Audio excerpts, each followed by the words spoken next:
Nauusong online game sa mga kabataan na Roblox. Pwede raw pagkakakitaan ng daang libong piso. Paano? Isang magandang araw, oras mga netizen na tagapanood, tagapakinig at tagapagsubaybay dito sa aking YouTube channel, Blue Angel TV, The Voice Cover. At kung bago ka rito mga netizen, pindutin muna ang subscribe button at iyon ang notification bell para notify ka sa mga i-upload kong mga videos. At narito ang kwento. Nauusong online game sa mga kabataan na Roblox. Pwede raw pagkakitaan ng daang libong piso. Paano? Narito ang kwento ni Cedric, ating pakinggan mga netizen. Nag-start akong maglaro ng Roblox nung pandemic. Nakita ko yung pamangkin kong naglalaro. Naging interesado ako. Araw-araw akong nag-green para makuha yung may mataas na value.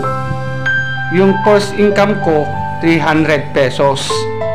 Sinunod ko yung gameplay hanggang sa makakuha ako ng mga may malalaking value.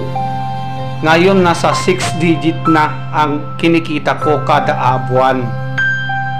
Mas malaki pa ang kinikita ko sa Roblox kaysa sa trabaho ko. Ini-invest ko rin yung pera ko sa sasakyan, motor, mga gold, appliances sa bahay. Nakakapunta na rin kami sa ibang bansa tulad sa Hong Kong saka Macau. Nabago ng Roblox ang buhay ng pamilya namin. Narito naman ang isa pang gamer ng Roblox. Narito ang kanyang kwentos na si Tristan.